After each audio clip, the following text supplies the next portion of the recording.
Hey, what is happening? Welcome back to Real Reacts, Spook Junkies. Today we're going to be checking out some creepy TikToks that'll prove that cryptids live right next door. Yeah, really, right. Anyway, take everything with a grain of salt, do your own research, and, just use your own critical thinking powers, and you will be fine. Anyway, let's just start rocking and scrolling. Okay, everyone, you pretty much know the spiel by now. What I do is I click on this little arrow right over here. Have no idea what's going to be coming up next, but that's kind of cool. It's kind of like a surprise. You just don't know what's coming up next. Don't mind the noise. I have the window cracked open just because it's so freaking hot in here. So, but it shouldn't be too bad noise. And I've got a noise canceling thing over here. So, and another thing, if I run into videos that have like copyrighted music, well, YouTube doesn't like that. So I'm going to have to sadly pull those clips off. But, it's just the way it is. Or change the music somehow. But anyway, let's just start doing this. And we'll start with cryptid time. A cryptid is by definition an animal that has been claimed to exist but never proven to exist. A very popular example of a cryptid would be Bigfoot. Strange enough to be an anomaly from nature and just enough evidence to make it more real than a fairy tale. Now, a very common misconception with cryptids is that they don't need to be supernatural. They can just be an animal. Like the Kraken, which is just a big squid. Kind of looks more like an octopus in this photo, in my opinion, but that's not the point. Now, the one problem that I have with modern day cryptids is that there's not that many where I live. I mean, the most common one in the Rocky Mountains is just Bigfoot. Well, we do have the rock slide bolter, which is just a big And the dog man. We have that. You can't forget the fish dog man. about the size of a mountain. But that only terrorizes a few towns in Colorado. What the hell was that?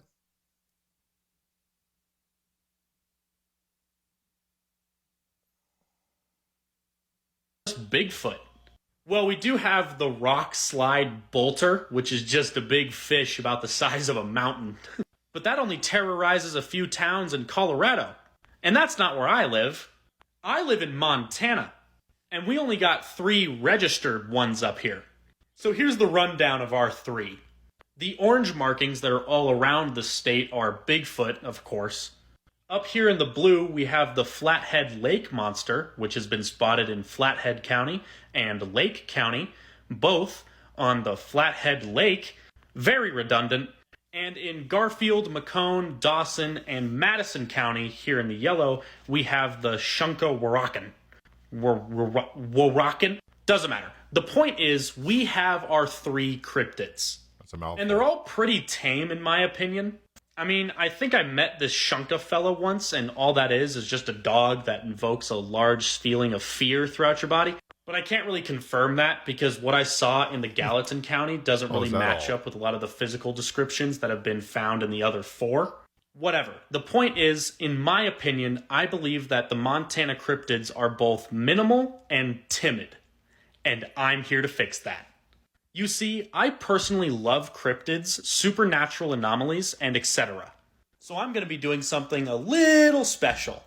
At close to midnight tonight, which is a late celebration marking the new month, I will be opening both of those storage containers that are sitting in my backyard, knocking up Montana's cryptid numbers from an estimated 3 to a confirmed 5 and counting. Now, of course, subjects 2 and 3 don't know political borders. So if you live in southwest Montana, eastern Idaho, or northwestern Wyoming, keep an eye out because things might get a little bit spooky for you. Now, their range is almost indefinite from what I've gathered through different tests. So they may even hit the Canadian border. Who knows? So keep an eye out, folks, and let me know if you see my boys. A cryptid. Did he just threaten the whole entire state of Montana? I'd be very careful with that. And I have never heard of the rock slide bolter. And I've been in Colorado, lived in Colorado almost my entire life. So that's kind of weird. But then again, I'm not actually going out there looking for cryptids either. But there's that. So anyway, I'm going to have to check that out. Hey, Next one. get up here. Get away from him. Come on, guys. You okay?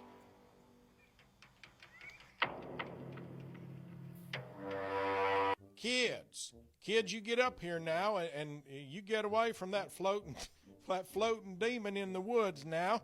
Come on, your mom's making hamburger helper. Now, kids, I'm telling you to leave that demon alone. He don't want to play with you. He wants to consume your soul. Now, get up here, kids, before I miss the new episode of Big Brother.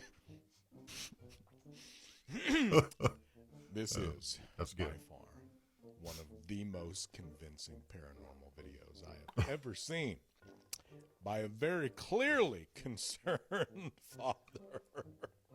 But you know what? They are from West Virginia. And what small child in West Virginia has not been taught the ways of dealing with demons in the woods, even if it's a demon being pulled along by a string?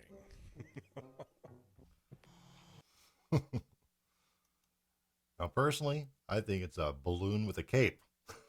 Or maybe 3 raccoons in a trench coat. Appalachians. In 2002, military trainee Trevor Hendricks and his Special Forces team found a bizarre frequency deep within the Appalachian Mountains. But that wasn't all. A disturbing blend of blood and chemical odor filled the air. As they ventured onward, a sudden ambush came. Not from a human enemy, but massive, horrifying wolf-like creatures. It was a brutal, chaotic firefight. Tragically, these beasts consumed 3 of Trevor's squad mates alive in front of him. Trevor and just 2 others quickly fled, narrowly escaping, but their numbers dwindled again as another soldier fell during the retreat while getting flanked. Only Trevor and one of his team members survived. Comment down below what you think happened, like and follow for more. This is why. Never even heard of this. The only thing this reminds me of Dog Soldier, which was an actual movie that was kind of based on this.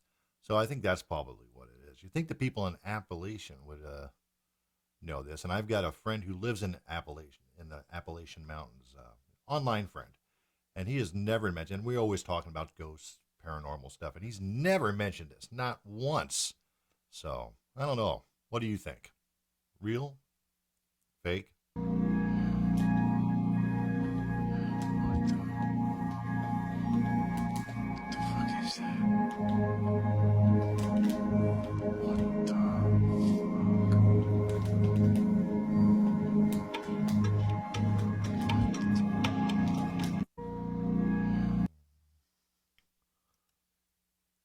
I know what this is. It's my son coming into the room at 3 o'clock in the morning looking for something to eat because he's hungry. In Quebec, Canada, pulled over to the side of the road when they saw a moose about to cross the road. And then they also spotted something very strange. So they started recording. As you can see in this video, something white around the tree line is stalking the moose. A lot of people in the comments on this video are saying that it could be a rake. Other people think that it could just be a curious spirit. And some people think that it's just a lens flare. Whatever it is, it's creepy. What do you think? I don't know. Kind of looks like either a skinwalker or a homeless person wandering in through the woods. I don't know. Kind of hard to tell by that actual video. What do you guys think? What do you think that could be? I'm banking on, I don't know, a drunk skinwalker. Actually the most terrifying video I could find on the dark web. A group of friends were walking in the forest. What the hell? What the hell is this thing? Looks like a... What is that? When suddenly they heard a noise above their heads, and as they looked, this is what they stumbled upon. The ending will surprise you.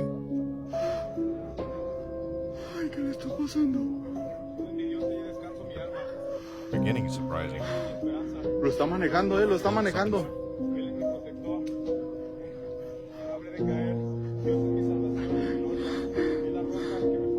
Está rezando Junior.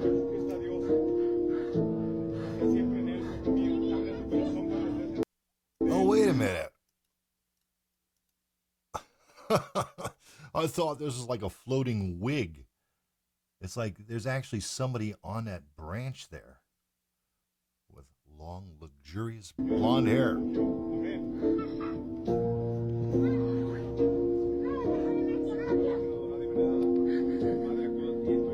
is up this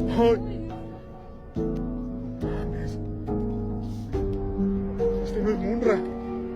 Este no es Misael. Lisa. Este no es Lisa. This is actually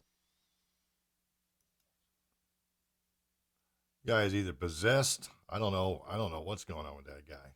I'm more curious about what the hell this thing is up here. That's crazy. Talk about the Ozark Howler.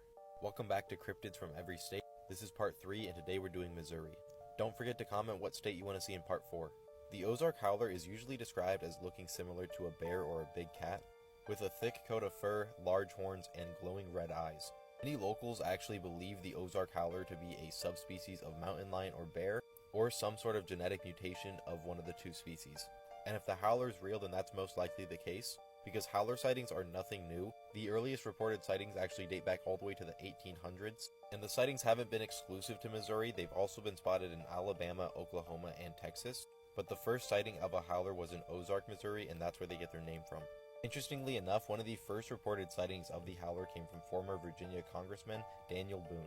He claimed that he ran into a howler in the woods in the early 1800s. He shot at the creature. It's unknown if he hit it or not, but he did manage to at least spook it and get away. The most recent sighting of a howler came from 2015, where this picture was taken showing an alleged Ozark howler near Devil's Den, which is a state park in Missouri. Some sources do believe these photos to be a hoax though, so let me know what you guys think in the comments. Do you think the Ozark howler is real? Is it some sort of subspecies of bear or mountain lion? Or is it all just made up? Let's talk. You guys believe in the Ozark Howler? I never even heard of the darn thing. But it does remind me of what we used to have out here, I believe. Or at least that's what they say anyway. The jackalope. The mythological jackalope. Remember hearing about that? It kind of reminds me of this. Except for the jackalope was a rabbit that actually had deer type of horns on it. Kind of weird. I was a child. No cryptid or monster frightened me more than the Dover demon. And to this day, the Dover demon sightings seem quite strange and unusual to me, as it was only ever seen by three teenagers who didn't really know each other that well, in 1977, over the course of 48 hours, in a 2-mile stretch around Dover, Massachusetts. The first to see the strange creature was a 17-year-old named Bill Bartlett, as he was driving with his friends around 10:30 p.m. when he saw something strange standing on a broken rock wall. He only saw the strange being for a few seconds, but he was able to get a good look at it as it turned and glared at him. He described it as small, maybe the size of a monkey, with a large egg-shaped head that had no features beyond 2 large glowing eyes. The body was small, with a distended stomach. Its arms and legs were long and spindly, with fingers and toes that were like long digits grasping the rocks. Bill turned to ask his friends if they had seen the thing. They had not, and when he turned back, it was gone. But Bill was able to draw this famous sketch, and on this sketch he wrote, "I, Bill Bartlett, swear on a stack of Bibles that I saw this creature." A few hours later, around midnight, John Baxter was walking home from his girlfriend's house when he saw in the distance, walking toward him on the road, what he thought was a friend. But as they got closer to each other, he noticed that what he thought was a friend was probably not even human. When John and this thing were about 15 feet apart, John spoke, and at that point the creature darted into the woods, where it stopped and turned and looked at him for just a moment. It was at that point John was able to see the long, spindly fingers grasping a tree trunk, toes like fingers grasping a rock, and a large head with faintly glowing eyes and no facial features of any kind. The next evening, also around midnight, 15-year-old Abby Brabham saw the exact same creature walking on all fours across the road. All three witnesses who didn't really know each other that well saw almost the exact same thing, and it's never been seen again. When I was a child... Now, the reason why I laughed a little bit earlier on, because does that not look like Roger from American Dad? If you're familiar with that cartoon, that's kind of what that looks like, at least to me. Anyway, and I always thought this thing was called the Jersey Devil. That's what I thought it was, the Jersey Devil. I don't know. Anyway, I don't know. Oh, and by the way, you don't need to swear on a stack of Bibles. I don't even know where that expression came up. You only really need one Bible, not a stack. All right, next. Stopped going into the woods of East Tennessee 30 years ago. I wouldn't believe it myself if I hadn't experienced it. So I don't blame you if you think it's a bunch of bull. This encounter is not for the squeamish, so if that's you, keep scrolling. I used to hunt, fish, and camp every chance I got. My dogs Fez and Garbo were always with me. They were sweet dogs, but the big German shepherds send a strong message to anyone you might not want to run into out there. We hiked out to a spot near my cousin's property in the Smokies. It was only a couple miles, so I packed light. I got the tent set up, and we spent the day exploring and scouting. The dogs fussed over some scat. I figured it belonged to a black bear. All around a perfect day. Come late afternoon, I got a fire going, and we hung round camp. The dogs were a bit agitated. I took note.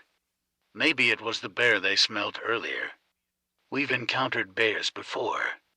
The dogs have kept them away, with my rifle as backup. I wasn't worried.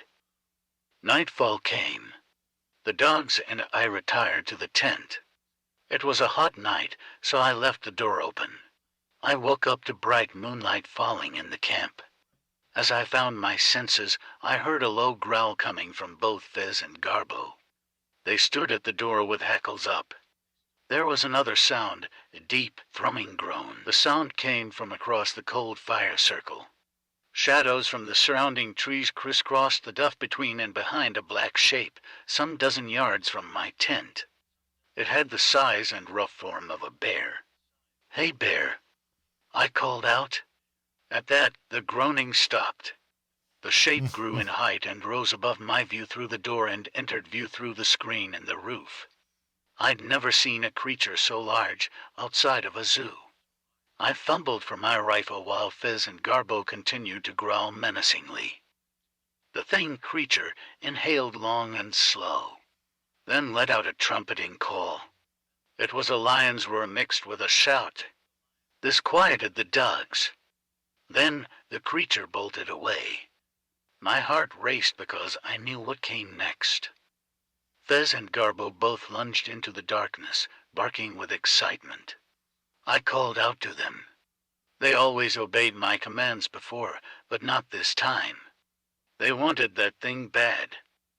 I fell out of the tent, rifle in hand, calling for my dogs. I heard their exciting barking trail off into the trees. I reached back into the tent for my headlamp and went out after them. I searched the surrounding area, calling out for the dogs. I could hear them barking in the distance, but they were moving too fast to keep up. I also heard a kind of maniacal laughter, like a hyena. It came from the same direction as the dogs. After a few minutes, I couldn't hear them anymore, and I didn't want to get lost myself, so I headed back to camp. I waited up the rest of the night, calling for them occasionally, but they never returned. That was the longest, most sleepless night of my life. I sat in the tent with my rifle at the ready, listening for any sounds. I hoped I would hear the dogs return and not whatever it was they chased out of camp. As soon as the sun was up, I set out to find Fez and Garbo. I searched for hours, calling their names. Finally, I heard a dog whining, and I knew I was getting close. I found Garbo soaked with blood and dirt, whimpering under a thick stand of bushes. I found Garbo nearby. I get choked up now recalling it. I found Garbo's remains not far from where Fez was hunkered down. I'll just say she wasn't whole. I don't want to get into details, but it was a horror show. I get nightmares about it even now. Then I'll wake up covered in cold sweat. I don't know what we encountered that night. Fez was never the same after that. He refused to go into any woods again. He also never wanted to do his business outside at night. As for me, I have never gone camping or hunting in the Smokies since. I'll tell you. Another one down. And it's actually shorter this time, which I actually think is probably a better idea. Between 20 and 30 minutes, I think that's plenty long enough for these videos. I've got hour-long ones out there, but you really have to be invested to watch those things. So maybe on a weekend or something like that, you can watch those. But I think I'm going to stick with the 20 to 30 minutes, 40 if I'm really stretching it as far as videos go. But I am serious. As a heart attack, today, in today's climate, the way we are just kind of like exposed to all this scary, creepy stuff, whether it's ghosts, paranormal activity, cryptids, abandoned places, do you still go camping as much today as you did back in the day? I know I love camping. Haven't been for a while. But I'm wondering if you guys are still going camping like you normally, like you regularly do. I somehow believe that that number is dwindling down quite a bit in the past few years. Don't forget to like, subscribe, and remember, I appreciate each and every single one of you guys, all you guys. It warms the heart. May peace be with you all the time. Spook Junkie out.